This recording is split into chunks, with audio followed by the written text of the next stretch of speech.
واقعہ کربلا تاریخ کا دردناک واقعہ ہے۔ یہ اقتدار کی جنگ نہیں تھی، اقدار کی جنگ تھی۔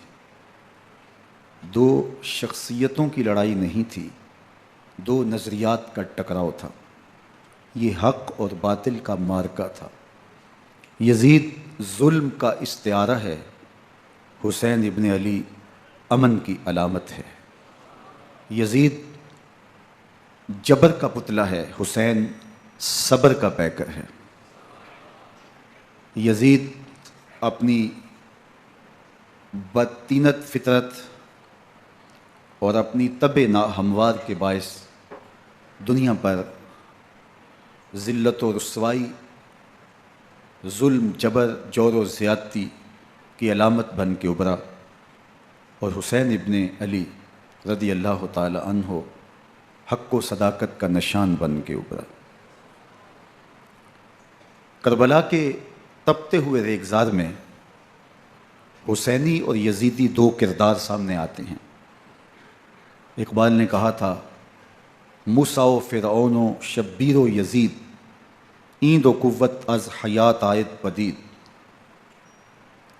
زندہ حق از قوت شبیری است، باطل آخر داغ حسرت میری است، سرخ رو عشق غیور از خون او، شوخی ای مصرع از مضمون او، تا قیامت قطع استبداد کر، موج خون او چمن ایجاد کر۔ یزید بہدل کی بیٹی محسون کا ناپاک بیٹا تھا، اور حسین محمد عربی کی بیٹی فاطمہ کا شہزادہ تھا۔ یزید دمشق کے اطراف میں سرجون اور جریر اختل جیسے اوباشوں کے جرمٹ میں پل کے جوان ہوا۔ حسین کے گھر کا دروازہ مسجد نبوی کے اندر کھلتا تھا۔ یزید نشے میں دھت ہو کر کے نمازیں چھوڑ دیتا تھا۔ حسین کی کربلا کے اندر بھی نماز تہجد قضا نہیں ہوئی۔ یزید ظلم کا دوسرا نام ہے، حسین امن کی علامت ہے۔ یزید نے زندگی میں ایک مرتبہ حج کیا اور شراب کے مٹکے ساتھ لے کے آیا، اور اختل اور دیگر گویوں اور مغنیوں کو اپنے ساتھ رکھا تاکہ سفر آسانی سے کٹے۔ حسین ابن علی نے 25 حج سواری ہونے کے باوجود پیدل کیے۔ یزید حج بیت اللہ کے بعد مدینہ المنورہ آیا اور شراب کی ایک مجلس بپا کی۔ حضرت امام حسین رضی اللہ تعالی عنہ جب وہاں پہنچے تو شراب کی پھیلی ہوئی بدبو کو محسوس کرتے ہوئے فرمایا، یہ بو کیسی ہے؟ تو نشے میں دھت یزید بولا، یہ شام میں بنتی ہے، اور ایک جام منگوایا اور اس کو پیتے ہوئے دوسرا جام حضرت امام حسین رضی اللہ تعالی عنہ کی طرف بڑھاتے ہوئے کہا، ابا عبداللہ لیجئے۔ تو حضرت امام حسین رضی اللہ تعالی عنہ نے فرمایا، میں اس کی طرف دیکھتا بھی نہیں ہوں، اور پھر وہ عشق کی اشعار پڑھنے لگا۔ جب یزید کی شراب نوشی کا منظر امام حسین رضی اللہ تعالی عنہ اپنی آنکھوں سے دیکھ چکے تھے تو مجھے بتاؤ، یزید کے ہاتھ پہ امام حسین کا پاک ہاتھ کیسے آتا؟ حضرت امام حسین رضی اللہ تعالی عنہ جس ماحول میں پلے تھے، جس ماحول میں پرورش پائی تھی، جس ماحول میں رہے تھے، وہ پاکیزہ اور تقدس ماحول تھا۔ اور یزید کبھی اطراف دمشق میں، کبھی غوطہ میں، کبھی الخضرہ محل میں، اور کبھی کہاں اور کبھی کہاں داد عیش دیتا رہا اور لہو و لعب کے اندر مصروف رہا، اور اس کی زندگی ان چیزوں سے عبارت تھی۔ وہ محرمات کو حلال قرار دیتا، شراب نوشی اس کی ہڈیوں میں رچی ہوئی تھی، اور شریعت بیضا کا مذاق اڑایا کرتا۔ اور حسین ابن علی رضی اللہ تعالی عنہ کی دوستیاں جن لوگوں سے تھی وہ عبداللہ ابن عباس تھے، عبداللہ ابن عمر تھے، حضرت عبد الرحمن بن ابو بکر رضی اللہ تعالی عنہ تھے۔ یزید تو جوا کھیلتا رہا، یزید تو قمار بازی کرتا رہا، یزید تو شراب نوشی کرتا رہا، اور حسین ابن علی مسجد نبوی کے ممبر میں حضور کے پہلوؤں میں بیٹھتے رہے۔ زمانے نے وہ منظر دیکھا کہ سرخ رنگ کے جوڑے پہنے ہوئے حسنین کریمین حجرہ فاطمہ سے نکلتے ہیں، کم عمری کی وجہ سے کبھی گرتے ہیں کبھی سنبھلتے ہیں، اور آقا کریم خطبہ ارشاد کر رہے ہیں، خطبہ چھوڑ کے حضور نے شہزادوں کو اٹھا لیا۔ وہ منظر بھی زمانے نے دیکھا۔ حضرت عبداللہ بن شداد کہتے ہیں کہ حضور سجدے میں تھے اور سجدہ اتنا طویل ہو گیا، ہمیں لگا یا تو وحی کا نزول ہو رہا ہے یا پھر اللہ کا حکم آ گیا اور اللہ کے محبوب کی روح قبض کر لی گئی۔ لیکن میں نے جب نظریں اٹھا کے ننکیوں سے دیکھا تو کیا منظر تھا کہ حسین ابن علی حضور کی پشت پہ بیٹھے ہوئے اور میرے آقا سجدے کو طول دے رہے ہیں۔ اللہ اکبر! حسین کے لیے پیغمبر کے سجدوں کو طول دیا جا رہا ہے۔ حسین ابن علی کبھی ممبر پہ حضور کی اطراف میں بیٹھتے ہیں، وہ منظر بھی دنیا نے دیکھا کہ حضور کے مبارک کندھوں پر حسین ابن علی بیٹھے ہیں اور حضور کی زلفوں کو پکڑا ہوا ہے۔ تو حضرت عمر رضی اللہ تعالیٰ عنہ دیکھ کے کہتے ہیں واہ واہ کیسی سواری میسر آئی حسین ابن علی کو۔ تو میرے آقا مسکرا کے کہتے ہیں عمر سواری دیکھتے ہو سوار بھی تو دیکھو۔ اللہ اکبر! حضرت اسامہ بن زید بن حارثہ رضی اللہ تعالیٰ عنہ فرماتے ہیں رات کا ایک پہر گزر گیا اور مجھے حضور سے کوئی کام تھا، میں آقا کریم کی خدمت میں حاضر ہوا، در دولت پہ دستک دی، حضور تشریف لائے تو چادر اوڑی تھی، بکل کی ہوئی تھی میرے حضور نے، تو میں نے اپنی حاجت کہی تو حضور نے میری حاجت پوری کر دی۔ لیکن ایک منظر میں نے دیکھا کہ حضور نے جو چادر کی بکل فرمائی تھی اس کے اطراف میں پہلوؤں میں ابھار تھے جس طرح اندر کوئی ہو۔ مجھ سے نہ رہا گیا، میں نے پوچھ لیا، میں نے کہا بندہ نواز چادر کے اندر کیا ہے؟ فکشفہ، تو حضور نے چادر کو کھول دیا۔ فیض الحسن والحسین علی ورکہ، تو کہتے ہیں میں نے اپنی آنکھوں سے دیکھا ایک پہلو سے امام حسین لپٹے ہوئے تھے، ایک پہلو سے امام حسن لپٹے ہوئے تھے۔ فرمایا یہ میرے بیٹے ہیں، یہ میری بیٹی کے بیٹے ہیں، اے اللہ میں ان سے پیار کرتا ہوں، تو بھی ان سے پیار کر، جو ان سے پیار کرے اس سے بھی پیار کر۔ ان کی محبت کا درس دیا، ان کے پیار کا سبق پڑھایا، کہا ان سے پیار کرنے والا میرے سے پیار کرنے والا ہے، ان سے بغض رکھنے والا میرے سے بغض رکھنے والا ہے۔ ان کی تکلیف حضور کو بے چین کر دیتی تھی۔ حضرت سیدہ فاطمہ الزہرا رضی اللہ تعالی عنہا کے گھر کے قریب سے گزرے تو حضرت امام حسین کے رونے کی آواز آ رہی تھی، تو آقا کریم علیہ السلام نے فرمایا کہ فاطمہ حسین کو چپ کرواؤ، الا تعلمی ان بقاءہ یؤذینی، تو جانتی نہیں حسین کا رونا مجھے دکھ دیتا ہے۔ حسین ابن علی کو حضور رونے نہیں دیتے تھے، ان کو دکھی نہیں ہونے دیتے تھے، کیونکہ رسول اللہ صلی اللہ علیہ وسلم جانتے تھے کہ یہ کتنے دکھ سہے گا، کتنی تکلیفوں سے گزرے گا اور کتنے مصائب سہے گا۔ زمانے نے وہ گھڑیاں بھی دیکھیں کہ حضرت حذیفہ بن یمان رضی اللہ تعالیٰ عنہ فرماتے ہیں کہ میں حضور کی خدمت میں نماز مغرب کی ادائیگی کے لیے حاضر ہوا، اور میں نے یہ اجازت خاص طور پہ اپنی ماں سے اس شرط پہ لی تھی کہ امی آپ مجھے اجازت دیں، میں حضور کی خدمت میں حاضر ہوتا ہوں، مغرب کی نماز بھی ادا کروں گا اور پھر حضور سے عرض کروں گا حضور میرے لیے اور میری ماں کے لیے بخشش کی دعا کر دیجیے۔ ماں نے اس شرط پہ اجازت دے دی اور میں حضور کی خدمت میں آ گیا، نماز مغرب ادا کی، سلام پھرا تو میرے دل میں آرزو تھی میں حضور سے عرض کروں حضور میرے لیے اور میری ماں کے لیے مغفرت کی بخشش کی دعا کر دیں، لیکن حضور عبادات میں، ذکر میں، نوافل میں ایسے مشغول ہوئے کہ میں آرزو رکھنے کے باوجود بھی عرض نہ کر سکا۔ خیر نماز عشاء کا وقت ہوا، اذان پکاری گئی، حضور مصلی پہ آئے، نماز پڑھی، سلام پھرا تو میرے دل میں پھر خیال آیا کہ ماں سے ایک نماز کی چھٹی لی تھی، نمازیں بھی دو ہو گئیں، ماں نے جاتی پوچھنا ہے حضور سے میرے لیے اور اپنے لیے مغفرت کی بخشش کی دعا کروائی تھی تو کیا جواب دوں گا؟ اور حضور اٹھے اور کاشانہ اقدس کی طرف چل دیے۔ اب میرے دل میں یہ خیال رہ کے آ رہا تھا کہ ماں کو کیا جواب دوں گا، میں تو حضور سے بخشش و مغفرت کی دعا کروا ہی نہیں سکا۔ جب حضور چل پڑے تو غیر ارادی طور پہ میں بھی حضور کے پیچھے چل پڑا، چلنے میں تھوڑی سی رفتار تیز ہو گئی جس سے قدموں کی آہٹ پیدا ہوئی، تو جب آواز پیدا ہوئی تو حضور نے رخ پھیرے بغیر فرمایا من ھذا، میرے پیچھے پیچھے کون آ رہا ہے؟ پھر خود ہی کہا حذیفہ تو نہیں؟ تو میرا دل دھڑک رہا تھا، قلت نعم، میں نے کہا جی حضور میں حذیفہ ہوں۔ فرمایا ما حاجتک غفر اللہ لک ولامک، کیا کام ہے؟ اللہ تجھے بھی بخش دے، تیری ماں کو بھی بخش دے۔ اب جو کام تھا وہ جنبش لب سے پہلے ہی ہو گیا، یہاں تو لفظوں کا سہارا بھی نہیں لینا پڑتا، وہ بند لبوں کی بولیاں بھی سنتے ہیں۔ اقبال بولا ہے فروغت صبح آثار و دہور، چشم تو بینندائے ما فی الصدور، تیری نظر تو سینوں کے چھپے راز بھی دیکھتی ہے۔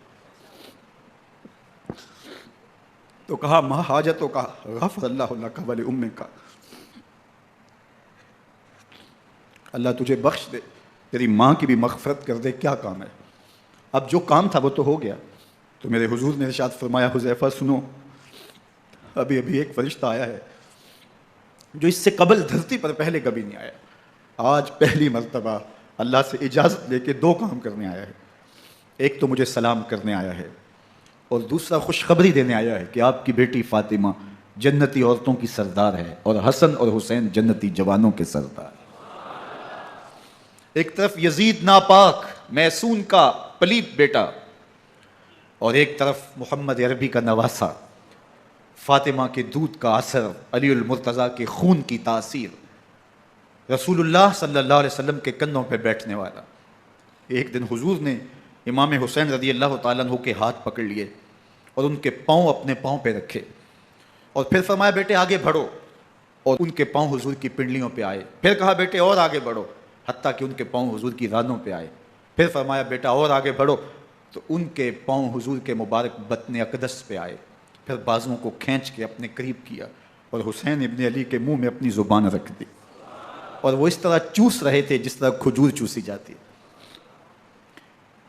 تو اللہ کے محبوب علیہ السلام نے حسین ابن علی کو اپنی زبان کا لعاب دہن دے کر کے، وہ شیر رحمت دے کر کے، وہ کوثر و تسلیم سے پاکیزہ تر آب رحمت عطا کر کے ان کی ہمیشہ کے لیے پیاس بجھا دی، تاکہ کل کربلا کے تپتے ہوئے ریگزار میں حسین ابن علی کو پیاس کی شدت تنگ نہ کرے اور پائے استقلال میں لغزش نہ آنے پائے۔ ان نازوں سے پالے ہوئے حسین کو، ان محبتوں سے پالے ہوئے حسین ابن علی کو امتحان بھی اتنے بڑے درپیش تھے۔ یاری تیری سونا پر ازمیشاں تیریاں اگ، سونا پرکھیا جامدہ ہے نال اگاں دے لگ۔ جتنا بڑا شخص ہوتا ہے اتنی آزمائشیں بھی بڑی ہوتی ہیں۔ پیغمبر رحمت کی آغوش میں کھیلنے والا، حجرہ فاطمہ کا جانشین، مصلی رسول کا وارث، منبر رسول صلی اللہ علیہ وآلہ وسلم پر حضور کے مبارک پہلو اور گود میں بیٹھنے والا حسین، حضور کی زبان چوسنے والا حسین، حضور کے کندھوں پہ سواری کرنے والا حسین، آقا کریم علیہ الصلوۃ والسلام کے مبارک سجدے کی حالت کے اندر حضور کی پشت پہ کھیلنے والا حسین، جس حسین کا دروازہ مسجد نبوی کے اندر کھلتا تھا اور یزید کی کرتوتوں کے چشم دید گواہ تھے۔ یزید جب تخت نشین ہوتا ہے تو اسے یہ فکر ہوتی ہے کہ امام حسین، عبداللہ بن زبیر، عبداللہ بن عمر، عبداللہ ابن عباس یہ میری بیعت کریں، اور وہ ولید بن عقبہ کو لکھتا ہے کہ ہر صورت میں ان کی بیعت لو، اور اگر بیعت نہ دیں تو سختی کرو۔ حضرت امام حسین رضی اللہ تعالی عنہ کو بلاوا آتا ہے کہ آپ کو دارالامارت میں گورنر ہاؤس میں بلایا جا رہا ہے، ولید بن عقبہ کا پیغام آپ کو پہنچتا ہے۔ آپ اس وقت فرماتے ہیں کہ اس وقت جو پیغام پہنچا ہے وہ کسی خطرے سے خالی نہیں ہے، تو کچھ سواروں کو ساتھ لیا، کہا تم دارالامارت کے باہر کھڑے رہنا، اگر میری آواز بلند ہوئی تو اندر آ جانا، ورنہ تم انتظار کرنا۔ آپ اندر گئے۔ ولید بن عقبہ نے مروان کو بھی بلایا تھا۔ مروان بن حکم یہ گورنر مدینہ ولید سے پہلے رہ چکا ہے، تو اس نے مشورہ دیا کہ سختی کی جائے۔ خیر ولید بن عقبہ نے کہا کہ یہ خط ہے، حضرت امیر معاویہ کا انتقال ہو گیا اور یزید تخت نشین ہوا ہے، لہٰذا وہ آپ سے بیعت کا مطالبہ کرتا ہے۔ تو حضرت امام حسین رضی اللہ تعالیٰ عنہ نے فرمایا کہ میرے جیسا شخص یوں چھپ کے بیعت نہیں کر سکتا، اور آپ واپس پلٹے۔ مروان بن حکم نے ولید بن عقبہ کو کہا کہ یہ موقع ہے جانے نہ دیا جائے، اگر یہ نکل گئے تو دوبارہ تم قابو نہیں پا سکو گے اور انہیں یہیں قتل کر دیا جائے۔ حضرت امام حسین رضی اللہ تعالیٰ عنہ نے یہ بات سن لی۔ کہتے ہیں حضرت امام حسین انہی قدموں کے بل واپس پلٹے اور مروان بن حکم سے مخاطب ہو کے کہا، مروان کیا بول رہا ہے؟ وہ خاموش ہو گیا۔ فرمایا تو جانتا نہیں ہم کون ہیں؟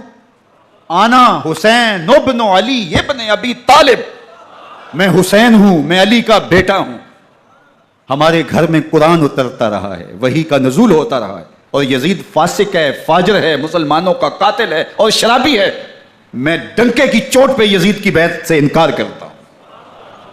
بس حیدری کچھار سے محمدی شیر نکل آیا ہے۔ اب اوسان خطا ہو گئے، راستہ چھوڑ دیا، واپس آئے، سیدہ زینب سے ملے، کہا مدینے کو چھوڑنا پڑے گا۔ کہا بھیا کیا ہوا؟ کہا یزید بیعت لینے پہ مصر ہے اور میں کسی صورت بھی بیعت نہیں کروں گا، رسول اللہ کا مدینہ ہمارے خون سے لالہزار بنے گا، میں نہیں چاہتا کہ حضور کے شہر نور کی حرمت پامال ہو۔ دوستو وہ کیسا منظر ہوگا جب حسین ابن علی نے آخری حاضری حضور کے روضے پہ دی ہوگی. حاجی یا معتمر 10 دن کے لیے، 8 دن کے لیے، 20 دن کے لیے مدینہ المنورہ عارضی سکونت اختیار کرتا ہے اور حضور کے روضہ انور سے، اس شہر نور سے، ان گلیوں سے، ان بام و در سے ایسا مانوس ہو جاتا ہے کہ جب واپس پلٹ رہا ہوتا ہے ان دعاؤں کے ساتھ کہ دوبارہ آنا بھی نصیب ہو، اور اسے لگتا ہے کہ میں دوبارہ بھی بلایا جاؤں گا، لیکن اس کے باوجود شہر حبیب چھوڑنا قیامت سے کم نہیں ہوتا. اعظم چشتی مرحوم آخری بار جب حضور کے روضہ انور پہ گئے تو بیمار تھے، ویل چیئر پہ تھے. باب بقی سے باہر نکلے تو خادم سے کہا کہ میری ویل چیئر پیچھے سے کھینچو تاکہ میرا رخ روضہ انور کی طرف رہے. اور وہ پیچھے سے کھینچتا چلا جا رہا ہے، اور جب باب مکہ سے پیچھے جنت البقیع کے قریب سے گنبد خضرا نگاہوں سے اوجل ہونے لگا تو اعظم چشتی مرحوم نے کہا جاں بدن سے نکلتی ہے اعظم، جاں بدن سے نکلتی ہے اعظم، کوئی آسان ہے مدینے سے جدا ہونا، کوئی آسان ہے مدینے سے جدا ہونا. یہ اس شخص کی کہانی ہے جو 10 دن، 5 دن، مہینہ، 2 ماہ وہاں رہتا ہے اور پھر اس شہر کو چھوڑ کے آنا اس کے لیے آسان نہیں ہوتا. اور مجھے بتاؤ کہ حسین جو پیدا مدینے میں ہوا، جس کے گھر کا دروازہ مسجد نبوی کے اندر کھلتا تھا، جو مسجد نبوی کے اندر پرورش پا کے جوان ہوتا ہے اور مدینے کی گلیوں میں کھیلتا رہا، اس حسین ابن علی کے لیے مدینہ چھوڑنا، اور پھر وہ اس بات کا علم اور شعور رکھتے تھے کہ یہ آخری بار حضور کے در پہ حاضری ہے، دوبارہ اس شہر نور میں نہیں آ سکوں گا، تو کیا قیامت ہوگی اور کیا منظر ہوگا. محمد بن حنفیہ کے علاوہ خاندان نبوت کے جتنے لوگ تھے ان سب نے شہر مدینہ کو الوداع کہا، اور رات کے موقع میں مدینہ المنورہ کو، مسجد نبوی کو چھوڑ کر کے مکہ کی جانب عازم سفر ہوئے. 3 شعبان المعظم کو مکہ المکرمہ پہنچتے ہیں. ادھر کوفیوں کے خطوط آنے شروع ہو جاتے ہیں. حضرت امام حسین رضی اللہ تعالیٰ عنہ مسلم بن عقیل رضی اللہ تعالیٰ عنہ کو صورتحال معلوم کرنے کے لیے بھیج دیتے ہیں. 40,000 کوفی آپ کے ہاتھ پہ بیعت کر لیتے ہیں. ادھر 25 پیدل حج کرنے والے حضرت امام حسین 8 ذی الحج کو احرام باندھتے ہیں، لیکن آپ کو پتہ چلتا ہے کہ حاجیوں کے روپ میں قاتل چھپا دیے گئے، تو آپ اس احرام کو حج کی بجائے عمرے میں بدلتے ہیں اور کوفے کی جانب عازم سفر ہوتے ہیں. کائنات والو، ذرا سینے پہ ہاتھ رکھ کے دیکھو کہ یہ کتنا مشکل مرحلہ تھا. اس دین کی آبرو کو بچانے کے لیے حضرت امام حسین رضی اللہ تعالیٰ عنہ نے کتنا بڑا قدم اٹھایا. آپ کے بہی خواہ، دوست، احباب عبداللہ بن عمر یہ سارے روکتے ہیں. عبداللہ بن عباس کہتے ہیں حضرت نہ جائیے، الکوفی لا یوفی، کوفی کبھی وفا نہیں کرتے. آپ کے والد کو وہاں شہید کیا گیا، لیکن آپ ایک فرض کو نبھانے جا رہے ہیں. میرے غم گسارو، میرے مہربانوں، نہ روکو مجھ کو جانے دو، مجھے نانے کے دی کی ڈوبتی کشتی بچانے دو. میں جاتا ہوں کہ دنیا پر وفا کا نام رہ جائے، میں رہوں نہ رہوں پر عظمت اسلام رہ جائے. میں نہیں جاتا تو نبی کے گھر کی آن جاتی ہے، میں نہیں جاتا تو نبی کے گھر کی آن جاتی ہے. تمہارا دین جاتا ہے، میری غیرت ایمان جاتی ہے. حضرت امام حسین یہاں سے چلتے ہیں، ابھی راستے میں ہی پہنچتے ہیں کہ یہ خبر آتی ہے کہ کوفے والوں نے بے وفائی کر دی. حضرت مسلم بن عقیل رضی اللہ تعالیٰ عنہ کو شہید کر دیا گیا، نعمان بن بشیر معزول کر دیے گئے، ابن مرجانہ ابن زیاد وہاں متعین کر دیا گیا جو سخت گیر شخص تھا، اور اس نے لوگوں کو ڈرایا، دھمکایا، اور کوفے کے لوگوں کے دل بدل گئے اور وہ بیتیں توڑنے لگے. وہ منظر مسجد کوفہ کا کتنا دل گداز تھا. جب امام نماز کے لیے کھڑے ہوئے تو 40,000 لوگ آپ کے پیچھے تھا. جب سلام پھیرا اور امام نے دیکھا کہ پیچھے لوگ نہیں ہیں، پھر لوگوں نے اپنے دروازے بھی بند کر لیے. رات کی تنہائیاں ہیں اور حضرت مسلم بن عقیل کو کوئی پناہ دینے والا نہیں. لوگوں نے دروازے بند کر لیے کہ کہیں ہمارے گھر میں نہ آ جائیں اور ہم مشقت اور حکومتی تشدد کا شکار نہ ہوں. کتنا دردناک لمحہ ہے حضرت مسلم بن عقیل رضی اللہ تعالیٰ عنہ پہ، اور پھر حضرت مسلم بن عقیل بے دردی سے شہید کر دیے جاتے ہیں۔ آپ ابھی راستے میں ہیں، یہ ساری کہانی پہنچتی ہے کہ حضرت مسلم شہید کر دیے گئے اور بے دردی سے شہید کر دیے گئے۔ وہ جنہوں نے خط لکھے تھے کہ ہم آپ کے ساتھ ہیں اور ہم منتظر ہیں، چشم برا ہیں، آپ کے قدموں کی چاپ سننے کے لیے بےتاب ہیں، آج انہوں نے بیعتیں توڑ دی، 40,000 کوفی منحرف ہو گئے۔ مسجد کوفہ کا وہ منظر کس قدر روح کو تڑپا دینے والا تھا۔ ہم پچھلے سال عصر اور مغرب کے درمیان جب کوفہ پہنچے تو سورج ڈوبنے کے قریب تھا۔ میں نے اپنی زندگی میں اتنا اداس موسم کہیں نہیں دیکھا جتنا اداس موسم کوفے میں دیکھا۔ ایسے لگتا تھا جس طرح کوفے کی آب و ہوا آج بھی شرمندہ ہے۔ جو مسلم بن عقیل اور خاندان نبوت کے ساتھ اہل کوفہ نے کیا، حضرت امام حسین رضی اللہ تعالیٰ عنہ کو ان کے بہی خواہوں نے، اعزاء نے، اقرباء نے، دوستوں نے، آوان و انصار نے، ساتھیوں نے کہا کہ حضرت حالات یکسر تبدیل ہو گئے، اب ہمیں مراجعت کر جانی چاہیے، واپس پلٹ جانا چاہیے۔ تو حضرت امام حسین کافی سوچ بچار میں رہے۔ پھر اس کے بعد آپ نے فیصلہ کیا کہ ہم آگے بڑھیں گے۔ دوستوں نے کہا کہ حضرت اگر آپ آگے بڑھیں گے تو ہمیں لگتا ہے کہ وہ آپ کے ساتھ سلوک اچھا نہیں کریں گے اور آپ بچوں کے سامنے پیاس سے شہید کر دیے جائیں گے۔ تو حضرت امام حسین رضی اللہ تعالیٰ عنہ نے وہاں ایک خطبہ ارشاد فرمایا کہ لوگوں تم جو مجھے بتا رہے ہو مجھے اچھی طرح معلوم ہے، جو تم مجھے منظر پیش کر رہے ہو وہ میری نگاہوں میں ہے، اور جو کچھ ہونے والا ہے چشم تصور وہ منظر دیکھ رہی ہے۔ کیونکہ حضرت امام حسین رضی اللہ تعالیٰ عنہ کی شہادت کی خبر حضرت امام حسین کے پیدا ہوتے ہی خاندان نبوت میں عام تھی۔ حضور علیہ الصلوۃ والسلام کو یہ بات جبریل امین نے آ کے بتائی تھی جب حسین ابن علی کے ساتھ حضور محبت کا اظہار کر رہے تھے، تو یہ جبریل امین نے آ کے کہا تھا حضور آپ کا یہ بیٹا عرض طف میں شہید کر دیا جائے گا، اور کربلا کی مٹی لا کے حضور کو دی اور ام سلمہ کو حضور نے عطا کر دی۔ حضرت ام سلمہ کہتی ہیں کہ ایک دن میں سوئی تو خواب دیکھا کہ حضور کے مبارک بال بکھرے ہوئے ہیں اور سخت پریشان ہیں، تو میں نے کہا کہ حضور آپ کی یہ کیا حالت ہے؟ وَبِيَدِهِ قَارُورَةٌ، اور حضور کے ہاتھ میں ایک شیشی ہے، فیہا دمن، جس کے اندر خون ہے۔ تو میں نے کہا حضور یہ کیا؟ فرمایا میں قتل گاہ حسین سے آ رہا ہوں اور یہ حسین ابن علی کا خون ہے۔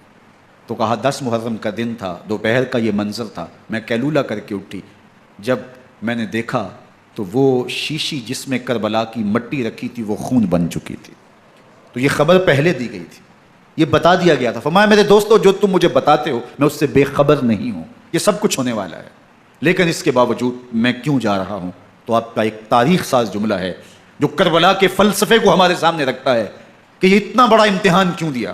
حضرت امام حسین رضی اللہ تعالیٰ عنہ نے فرمایا وَلَكُمْ فِيَّ أُسْوَةٌ، میں اس لیے جا رہا ہوں قیامت تک ظلم، جبر اور ناانصافی کے خلاف کھڑے ہونے والوں کے لیے کوئی نمونہ تو ہو۔ میری زندگی قیامت تک ظلم، جبر اور استحصالی نظام کے خلاف کھڑے ہونے والوں کے لیے نمونہ ہے۔ تو حضرت امام حسین رضی اللہ تعالیٰ عنہ نے حق اور باطل کے درمیان ایک سرخ لکیر کھینچ دی اپنے خون سے۔ اب حق اور باطل کا امتیاز کرنا مشکل نہیں ہے، کوئی باطل پہ اڑا رہے تو الگ بات ہے، لیکن امتیاز کرنا مشکل نہیں ہے۔ حدود بالکل واضح کر دی۔ اقبال نے یہاں کتنی خوبصورتی کے ساتھ اس مضمون کو نبھایا۔ سرخ رو عشق غیور از خون او، شوخی این مصرع از مضمون او، تا قیامت قطع استبداد کر، موج خون او چمن ایجاد کر۔ ایک جہاں آباد کر دیا، حق اور باطل کی راہیں اجال دی۔ اب لوگوں کو یزید کا چہرہ پہچاننے میں دیر نہیں لگتی، وقت کے ہر یزید کا چہرہ آسانی سے پہچانا جا سکتا ہے۔ یہ معرفت زمانے کو کروائی کس نے؟ حسین ابن علی نے کروائی رضی اللہ تعالی عنہ۔ تو حضرت امام حسین نے فرمایا کہ جو میرے ساتھ ہونے والا ہے میں اچھی طرح جانتا ہوں، لیکن میں اس کے باوجود آگے بڑھوں گا۔ پھر بڑھے اور کربلا میں جا کے خیمہ زن ہو گئے۔ 7 محرم کو پانی بند کر دیا گیا۔ پانی بند ہوا تو کھانا بھی میسر نہیں تھا، لیکن ذکر پانی کا ہوتا ہے اس لیے کہ کھانے کے بغیر انسان کئی دن کاٹ لیتا ہے، لیکن پانی کے بغیر گزر نہیں ہوتی۔ تو فرات کی نہر سامنے اپنی موجوں کے ساتھ چمک رہی ہے، لیکن ایک قطرہ آب بھی آل رسول کو نہیں دیا جا رہا۔ کائنات کے اندر ایسے انوکھے امتحان بھی ہوتے ہیں، وارث ہوں ساقی کوثر کے، مالک ہوں حوض کوثر کے، اور بیٹے ہوں ساقی کوثر کے، اور آج ایک بوند پانی کی بھی میسر نہ ہو۔ صبر کا امتحان ہے، عزیمت کا امتحان ہے، حضرت امام حسین رضی اللہ تعالیٰ عنہ خیمہ زن ہو گئے، 3 دن تک پانی بند رہتا ہے۔ 9 محرم کو رات کی تنہائی میں حملہ آور ہونا چاہتے ہیں، لیکن آپ نے کہا کہ ہمیں اللہ کے حضور عبادت اور ذکر کے لیے وقت دیا جائے۔ ساری رات ذکر میں گزرتی ہے، عبادات میں گزرتی ہیں۔ رات کے اندھیرے میں آپ چراغ بجھا دیتے ہیں۔ آوان و انصار کو کہتے ہیں کہ ان کی دشمنی میرے ساتھ ہے، انہیں میرا خون چاہیے، اگر تم رات کی تاریکی میں نکل جاؤ تو میں تم سے کوئی مواخذہ نہیں کروں گا، اور یہ بھی تمہارا پیچھا نہیں کریں گے، اس لیے کہ ان کا مطلوب تم نہیں ہو، ان کا مطلوب میں ہوں۔ جب چراغ جلایا تو کوئی بھی نہیں گیا۔ مسلم بن نوسجہ کھڑے ہو کے کہتے ہیں حضرت اگر ہمارے بدن کو 70 بار کاٹا جائے اور جلایا جائے اور ہواؤں میں اڑا دیا جائے پھر بھی آپ کا ساتھ نہیں چھوڑیں گے۔ 70 سال کے بوڑھے ہیں حبیب بن مظاہر، کہتے ہیں حضرت آپ کو چھوڑ کے جائیں کہاں، آپ کو چھوڑ کے جائیں کہاں، کوئی ساتھ چھوڑنے کے لیے تیار نہیں ہے۔ پیاس ہے، سخت گرمی ہے، کربلا کا ماحول ہے، 72 افراد اور خاندان کی خواتین میدان کربلا میں خیمہ زن ہیں۔ دوسری طرف لشکر اعداء اشقیا 22,000 کی تعداد میں مقابلے میں، ایک روایت 30,000 کی ہے۔ ان صرف 72 پیاسے لوگوں کے لیے اتنے لوگوں کو جمع کرنے کا مقصد خوف زدہ کرنا تھا۔ شرط ہے کہ یا یزید کی بیعت کر لیں، محاصرے توڑ دیں گے، پانی دستیاب ہوگا، اعزاز و اکرام سے نوازا جائے گا، خزانوں کے منہ کھول دیے جائیں گے۔ لیکن حسین ابن علی کہتے تھے سب کچھ لٹ جائے گا، باطل کے ہاتھ پہ ہاتھ نہیں رکھوں گا۔ اللہ اکبر۔ اب صبح طلوع ہوتی ہے، عاشور کا دن چڑھتا ہے، سورج اپنی پوری تمازت کے ساتھ گرمی برسا رہا ہے۔ آج خاندان نبوت کا امتحان زمانے نے دیکھنا ہے۔ رسول اللہ کا لعاب چوسنے والا اس کے صبر کا آج امتحان ہے، حضور کے کندھوں پہ کھیلنے والے حسین کا آج امتحان ہے۔ اللہ اکبر۔ حسین ابن علی تمام حجت کرتے ہیں میں نے تمہارا کچھ نہیں بگاڑا، میں نے کسی کا خون نہیں کیا، میں نے کوئی زیادتی نہیں کی، تم کیوں میرے قتل کے در پے ہو؟ تم جانتے نہیں میں کون ہوں؟ میں تمہارے نبی کا نواسا ہوں، رسول اللہ صلی اللہ علیہ وآلہ وسلم کے کندھوں پہ کھیلتا رہا ہوں، حضور کا لعاب چوستا رہا ہوں، اور میں بوسہ گاہ رسول صلی اللہ علیہ وآلہ وسلم ہوں۔ لیکن ان اشقیاء کے دل پر کوئی چیز اثر انداز نہیں ہوتی۔ ایک ہور ہے، اللہ اس کے دل میں نرمی ڈالتا ہے۔ پہلے تو امام حسین کو گھیر کے لے کر کے آتا ہے، لیکن بعد میں وہ قافلہ یزید سے قافلہ حسین کی طرف آ جاتا ہے۔ امام حسین فرماتے تو دنیا میں بھی ہور ہے، آخرت میں بھی ہور ہے، آزادی مل جاتی ہے۔ باقی 22,000 کا لشکر جرار امام حسین کے قتل کے در پہ ہے۔ پھر تاریخ نے خاندان نبوت کا وہ انوکھا امتحان دیکھا۔ حضرت امام حسین کے بچے بالخصوص خواتین پیاس کی شدت میں حلق خشک ہیں۔ حضرت سکینہ تڑپ کے اپنے باپ سے کہتی ہیں کہ مجھے 6 ماہ کے لیے اصغر کی پیاس نہیں دیکھی جا رہی۔ بچے کو ہاتھوں پہ اٹھاتے ہیں اور نہر فرات کے کنارے پہنچ کے فرماتے ہیں اشقیاء سے مخاطب ہو کے تمہارا معاملہ میرے ساتھ ہے، اس 6 ماہ کے بچے نے تمہارا کچھ نہیں بگاڑا، اور چلو بھر کے اس کا حلق سیراب کرنا چاہتے ہیں۔ ایک 2 شاخہ تیر آتا ہے جو حضرت علی اصغر کے گلے کو چیر دیتا ہے۔ راوی لکھتے ہیں کہ وہ عام تیر نہیں تھا، جانوروں کو شکار کرنے کے لیے جو بڑے تیر ہوتے ہیں وہ 2 شاخہ تیر تھا۔ وہ گردن کو کاٹ دیتا ہے، خون بہنے لگتا ہے، گردن لٹک جاتی۔ حضرت امام حسین وہ بہتا ہوا خون اپنے چلو میں لیتے ہیں اور آسمان کی طرف اچھال کے کہتے ہیں مالک حسین کی یہ قربانی بھی قبول فرما۔ یہ تماشا لب بام نہیں ہے۔ بچہ بیمار ہو، ڈاکٹر جواب دے دیں، ماں باپ کے ہاتھ پھول جاتے ہیں، زندگی کی سانسیں ابھی چل رہی ہوتی ہیں، لیکن ڈاکٹر کہے کہ یہ میرے بس کا روگ نہیں ہے، کہیں اور لے جاؤ، تو زندگی کا لف و نشر غیر مرتب ہو جاتا ہے۔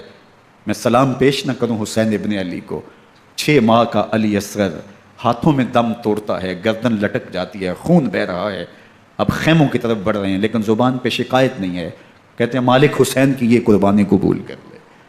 اب خیموں کی طرف آنا، شہر بانو، ام رباب، سیدہ زینب، حضرت سکینہ سلام اللہ علیہا کا سامنا کوئی آسان کام نہیں تھا، لیکن حسین ابن علی آتے ہیں، شہزادے کو یہاں خیموں کے قریب رکھ کے کہتے ہیں کہ یہ حوض کوثر سے سیراب ہو گیا ہے۔ اللہ اکبر۔ کوہرام مچ جاتا ہے خیموں کے اندر، کیا منظر ہوگا، اور ان کو کن الفاظ کے پیرائے میں ڈھال کر کے ان کیفیات کو بیان کیا جا سکتا ہے جو اہل بیت کے خیموں کے اندر علی اصغر کی شہادت کے بعد کا منظر رقم ہو رہا ہوگا۔ اللہ اکبر۔ ادھر اشقیاء آوازیں دے رہے ہیں، مبارزت کے لیے پکار رہے ہیں۔ زمانے نے پھر وہ منظر بھی دیکھا کہ جوان بیٹے کو 18 سال کی کمائی حضرت امام حسین میدان عمل میں بھیج رہے ہیں، وہ علی اکبر جو حسین کا نور نظر ہے، آنکھوں کا قرار ہے، دل کی تسکین ہے۔ اور پھر حضرت علی اکبر جب گھوڑے کی زین سے فرش زمین پہ گرتے ہیں تو باپ کو آواز دیتے ہیں، اور حضرت امام حسین جو ہے وہ آگے جا کے بیٹے کی لاش اٹھاتے ہیں۔ اللہ اکبر، 18 سال کے بیٹے کی لاش کو کندھوں پہ اٹھا کے خیموں تک لاتے ہیں اور ہاتھ پھیلا کے کہتے ہیں مالک حسین کی یہ قربانی بھی قبول فرما۔ کبھی قاسم بن حسن کی لاش اٹھا کے لاتے ہیں، کبھی اون و محمد کی لاشیں اٹھا کے لاتے ہیں، بھتیجوں کی، بھانجوں کی، بھائی عباس کے کٹے ہوئے بازو اور زخموں سے چھدا ہوا لاشا۔ کیا کیا قیامتیں تھیں جو اس کربلا کے ایک میدان کے اندر نہیں توڑی گئیں۔ حضرت امام حسین پر دکھ پہ دکھ، تکلیفوں پہ تکلیفیں، اب 71 لاشیں اٹھا کے خیموں تک پہنچا چکے، اور ادھر مبارزت کی دعوت دی جا رہی، آؤ میدان عمل میں آؤ، اب دیر کیوں کر رہے ہو۔ رسول اللہ کا حرم، رسول اللہ کی شہزادیاں جو نازوں میں پلی تھیں، وہ کلیاں جو شبنم کا بوجھ بھی گوارا نہیں کر سکتی تھی، آج مصیبتوں کے پہاڑ ٹوٹ گئے۔ حضرت امام حسین کبھی شہربانوں کو، کبھی ام رباب کو دلاسا دیتے ہیں، کبھی حضرت زینب کو کہتے ہیں۔ حضرت زینب کربلا کے اس میدان کے اندر بڑے حوصلے کے ساتھ اپنے بھائی کے ساتھ کھڑی رہی، اپنے 2 بیٹے راہ خدا میں پیش کیے، ان کی لاشیں وصول کیں، لیکن زینب جس جرأت کے ساتھ، جس پامردی کے ساتھ اس سارے منظر کو حوصلے کے ساتھ سہتی رہی، وہ یقیناً حوصلہ سیدہ زینب سلام اللہ علیہا کا ہی ہے۔ لیکن یہ وہ منظر تھا کہ زینب کا دل بھی ڈول گیا جب حسین ابن علی گھوڑے پہ بیٹھنے لگے، ان کو گھوڑے میں بٹھانے والا کوئی نہیں تھا، اور جو بھی سوار جاتا پھر واپس اس کی لاش ہی آتی اور حسین ابن علی لے کے آتے۔ آج حسین ابن علی جا رہے ہیں، زندگی کا سارا سرمایہ لٹ رہا ہے، حضرت زینب سلام اللہ علیہا سنبھل نہیں رہی۔ حضرت امام رضی اللہ تعالیٰ عنہ اٹھے اور آپ نے حضرت زینب کو صبر کی تلقین کی اور کہا کہ صبر ہی بہترین ذریعہ ہے اور اللہ کی قربت کا ایک بہترین سبب ہے، اور ان کو صبر کی تلقین کرتے ہوئے فرمایا کہ میرے بعد تم نے اس ذمہ داری کو سنبھالنا ہے، اور ان مخدرات اسلام کی، ان شہزادیوں کے پردے کی تم نے حفاظت کرنی ہے۔ اور پھر گھوڑے کی زین کس کے امام حسین لشکر اشقیاء کی طرف بڑھتے ہیں۔ اب خیموں سے سسکیوں کی آواز آ رہی ہے، ان کا سردار، ان کا تاجدار آج سب کو چھوڑ کے کربلا کے میدان کی طرف بڑھ رہا ہے۔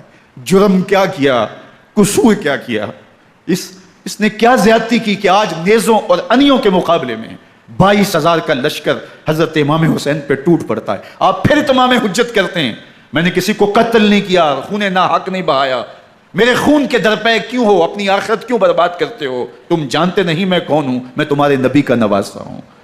لیکن ابن زیاد کہتا ہے مقابلے میں آؤ۔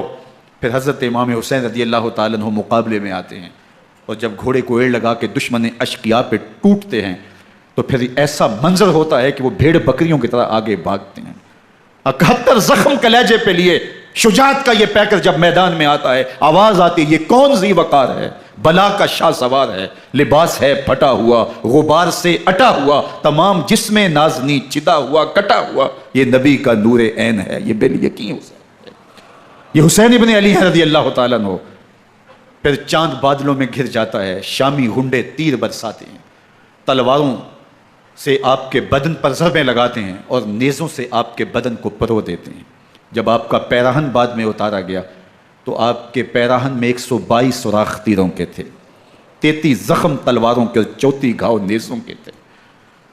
جب گھوڑے کی زین سے فرش زمین پر آئے، بدن چھلنی تھا، زخم زخم سے خون بہ رہا تھا، 3 دن کا پیاسا حسین، اللہ اکبر، بدن زخموں سے چور، 71 لاشیں کلیجے پہ لیے، مخدرات اسلام کے پردے کا خیال دل میں الگ ہے، لیکن گھوڑے کی زین سے جب فرش زمین پہ امام حسین آتے ہیں، زبان پہ ہائے نہیں، نالا و شیون نہیں، چیخ و پکار نہیں، آتے ہی پیشانی سجدے میں رکھتے ہیں اور پکارتے ہیں اللہم ردن بقضائک و صبرا علی بلائک تسلیما لامرک سبحان ربی الاعلی۔ مالک گھر لٹا کے، بچے لٹا کے، خاندان سب کچھ قربان کر کے، اپنے بدن کو زخموں سے چھلنی کروا کے، تیروں اور نیزوں کی انیوں سے اپنے آپ کو زخمی کروا کے، تیرے حضور سر جھکا کے یہ اقرار کرتا ہوں کہ حسین تیری تقدیر پہ راضی ہے، مالک تو بھی بتا تو بھی حسین پہ راضی ہوا ہے کہ نہیں ہوا۔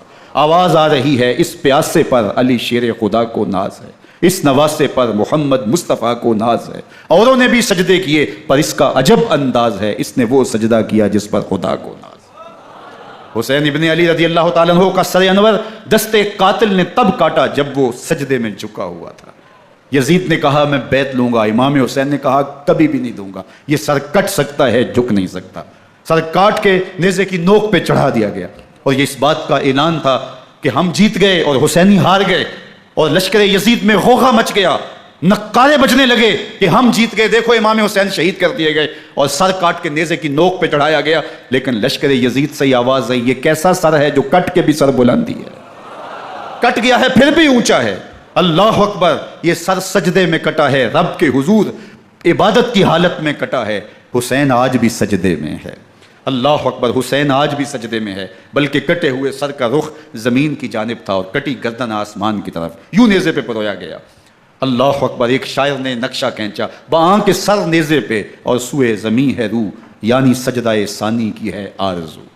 رکعت کے 2 سجدے ہوتے ہیں، ابھی ایک سجدہ ہوا تھا کہ دست قاتل نے سر کاٹ دیا، کہا حسین کی پیشانی میں دوسرے سجدے کی تمنا مچل رہی ہے۔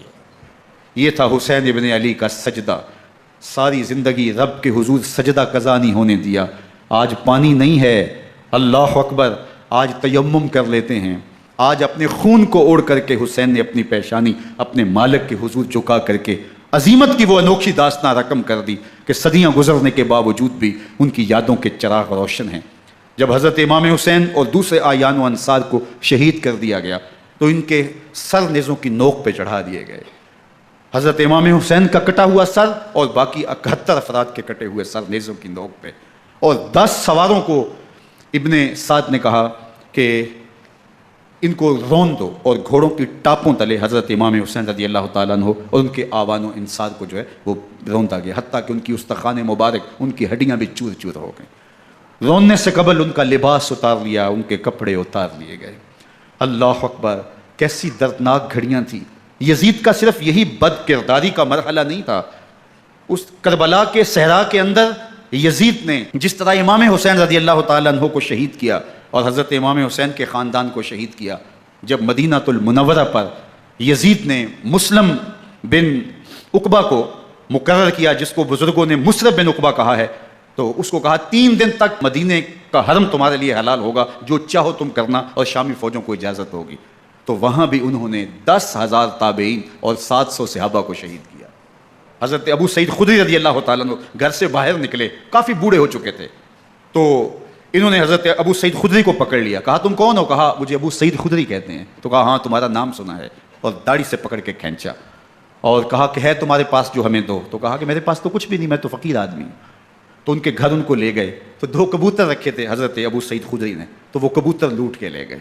اللہ اکبر، حضرت ابن سنان رضی اللہ تعالیٰ عنہ کو جو حضور کے علم بردار تھے فتح مکہ کے دن، ان کو ستو پہلے پلائے اور پھر ان کی گردن کاٹی گئی، اور کہا یہ ہے وہ ستو جو تم زندگی میں آخری بار پیو گے۔ ایک گھر میں داخل ہوئی شامی فوج، تو ایک خاتون کے ابھی بچہ پیدا ہوا تھا، اور قابلہ نے، دائیا نے وہ بچہ ماں کی چھاتی پہ لٹایا، اور وہ ماں کا پہلا دودھ پی رہا تھا۔ تو یہ جا کے کہنے لگے نکالو تمہارے پاس جو کچھ ہے۔ تو اس خاتون نے کہا تم جانتے ہو یہ بچہ کون ہے؟ تو انہوں نے کہا ہم نہیں جانتے۔ کہا یہ حضرت ابن ابی کبشہ انماری رضی اللہ تعالیٰ عنہ کا بچہ ہے، اور یہ وہ صحابی ہیں کہ جو بیت الشجرہ کے موقع پہ حضور کے ہاتھ پہ بیعت کرتے ہیں۔ انہوں نے اس چیز کا لحاظ نہ کیا، کہا جو کچھ ہے وہ ہمیں دو، ورنہ تیرے بچے کو نہیں چھوڑیں گے۔ تو ماں بچے سے مخاطب ہو کے کہتی ہے، ابھی بچہ پیدا ہوا ہے اور ماں سے پہلا دودھ پی رہا ہے، کہ بیٹے اگر میرے پاس کچھ ہوتا، وہ قیمتی سے قیمتی چیز بھی ہوتی، تیری جان کے لیے قربان کرتی، لیکن اس وقت میرے پاس کچھ ہے نہیں۔ تو ایک شکی آگے بڑھا اور بچے کو ایک ٹانگ سے پکڑ کے کھینچ کے دیوار کے ساتھ پٹک کے مارا، جس سے دماغ کا بھیجا نکل گیا۔ کیا کیا زیادتیاں نہیں کی۔ 700 صحابہ حرہ کے واقعہ میں شہید کیے یزید نے، اور 10,000 تابعین شہید کیے۔ مسجد نبوی میں ممبر رسول کے ساتھ گھوڑے باندھے، اور وہ ممبر رسول اور مصلی رسول کے قریب لیڈ کرتے رہے۔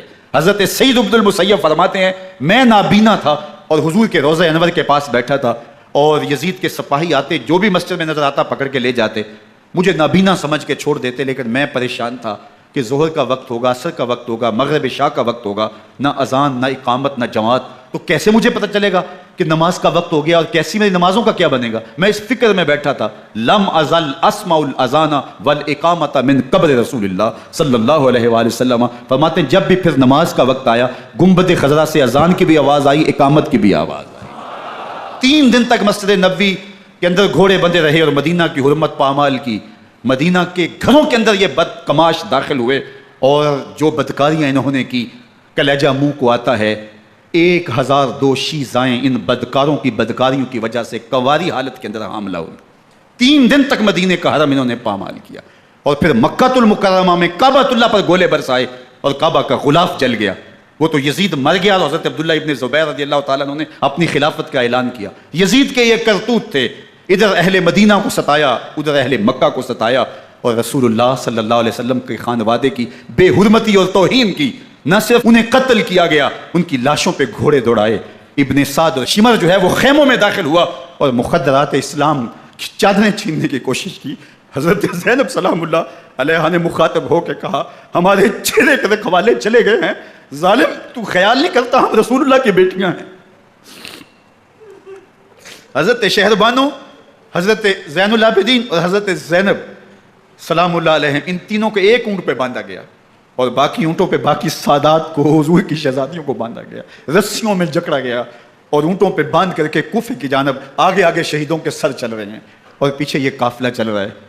اور جب یہ قافلہ وہاں سے گزرا جہاں لاشیں پڑی تھیں، امام زین العابدین 14 سال کے تھے اور بیمار تھے اور ان کا حوصلہ نہ ہوا، وہاں غشی ان کے اوپر آنے لگی، اور وہ منظر ابن کثیر نے، باقی لوگوں سب نے لکھا ہے کہ پھر جب ان کی یہ حالت ہوئی تو پھر سیدہ زینب سلام اللہ علیہ، جنہوں نے ابھی تک بڑے حوصلے کے ساتھ ساری مشکلات کا مقابلہ کیا تھا، اب ان کے بندن ٹوٹ گئے اور آنکھوں سے آنسو بہنے لگے، اور سیدہ زینب پہ امام حسین رضی اللہ تعالیٰ عنہ کی لاش پہ کھڑے ہو کے، اور وہ روندی ہوئی لاش، ٹوٹی ہوئی ہڈیاں اور وہ بریدہ بدن، کٹا ہوا سر نیزے کی نوک پہ اور لاش یہ پڑی ہے، تو حضرت سیدہ زینب نے مدینے کی طرف منہ کر کے جو ہے وہ حضور سے فریاد کی، یا محمد آہو، یا محمد آہو، ھذا حسین بالعرا مزمل بالدماء، یا محمد آہو بناتوں کا سبایا۔ یا رسول اللہ، اے پیارے آقا، یا جد آہو، اے ہمارے نانا محترم، یہ دیکھیے آپ کا حسین پڑا ہوا ہے، بدن سے کپڑے اتار لیے گئے، خاک ہوائیں اڑا رہی ہیں اور اس کے اوپر چادر جو ہے وہ مٹی کی پڑ گئی ہے، حضور آپ کی اولاد کاٹ دی گئی، اور پھر کہا بناتوں کا سبایا، حضور دیکھیے آپ کی بیٹیوں کے ہاتھ باندھ دیے گئے ہیں، اونٹوں پہ کس دیا گیا ہے، سر شہیدہ آگے آگے چل رہے ہیں، اور حضرت سیدنا امام حسین کا آگے آگے سر ہے۔ راستے کے اندر ایک جگہ آئی، رات گزری اور ان کو اتارا گیا، رات کا موقع تھا، ایک خاتون آئی اور اس نے کوئی کھانا پیش کیا ان کو اور کہا کہ میں کسی زمانے میں حضرت سیدہ فاطمہ الزہرا کی نوکری کیا کرتی تھی، ان کی لونڈی تھی، ان کی کنیز تھی، اور آج مجھے پتہ چلا کہ آپ لوگ گزر رہے ہیں، تو میں نے کہا کہ میں اپنی مخدومہ کے خاندان کی خدمت کروں۔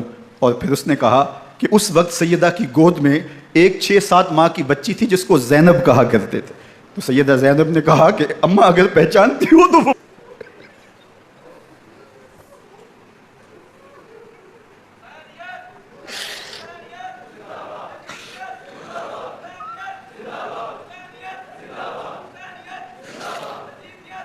یہ تاراج اور لٹا ہوا کارواں پھر وہاں سے کوفے میں کیسے پہنچا، اور کوفے کے اندر سیدہ زینب سلام اللہ علیہ نے وہ یزید کے دربار میں، ابن زیاد کے دربار میں وہ جرأت آمیز جو باتیں کہیں، اللہ اکبر، زینب کی زبان میں علی کی خطابت بول رہی تھی، اور پھر دشمن اور دوست سارے رونے لگے، اور وہ کیا دل گداز منظر تھے، اور پھر یہ سروں کا قافلہ اور سادات کرام کا مشکیں کسی ہوئی ہیں اور اونٹوں پہ باندھے ہوئے، ان کو وہاں سے پھر قادسیہ اور قادسیہ سے پھر دمشق یزید کے دربار میں پہنچایا گیا، اور وہاں سے یہ لٹے ہوئے خانمہ برباد تاراج لوگ مدینہ المنورہ میں کیسے پہنچے، اور اہل مدینہ نے کیسے استقبال کیا، اور وہ منظر کتنا دلگداز تھا جب اہل مدینہ زینب سے پوچھتے تھے زینب حسین کہاں ہے۔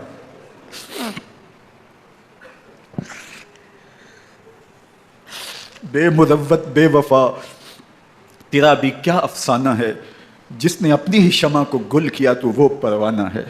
اپنے پیغمبر کے شہزادوں کو اور اپنے پیغمبر کی شہزادیوں کو جو دکھ اس امت نے دیے، یہ کائنات کی ایک انوکھی داستان ہے۔ اللہ ہمیں اسوہ شبیری پہ عمل کی توفیق عطا کرے اور ان کے نقوش پاک کی برکتیں دے، اہل بیت کی محبت ہماری روحوں میں جذب کر دے، اور جس عظیمت کے ساتھ، جس حوصلے کے ساتھ انہوں نے دکھوں کو جھیلا جو دہکتی آگ کے شعلوں پہ سویا وہ حسین، جو جواں بیٹے کی میت پر نہ رویا وہ حسین، جس نے سب کچھ کھو کے کچھ نہ کھویا وہ حسین، مرتبہ اسلام کا جس نے دوبالا کر دیا، خون نے جس کے دو عالم میں اجالا کر دیا، جو کہ سوزے غم کو سانچے میں خوشی کے ڈھال کے، مسکرایا موت کی آنکھوں میں آنکھیں ڈال کے۔ اے حسین ابن علی تم پر سلام، نازش آل نبی تم پر سلام۔ ذرا میرے ساتھ یہ پڑھ لیجئے، اے حسین ابن علی تم پر سلام، نازش آل نبی تم پر سلام، تم پہ لاکھوں رحمتیں لاکھوں سلام، اے شہیدان محبت کے امام، لالا گوں لالا بدن لالا کفن، اے چمن اندر چمن، زندگی ہی زندگی تیری حیات، اے حیات اندر حیات، افتخار ملت بیضا ہے تو، رب کعبہ کی قسم یکتا ہے تو، فخر کا دل میں دریچہ باز کرنا چاہیے، جن کا تو آقا ہے ان کو ناز کرنا چاہیے۔ وآخر دعوانا ان الحمدللہ۔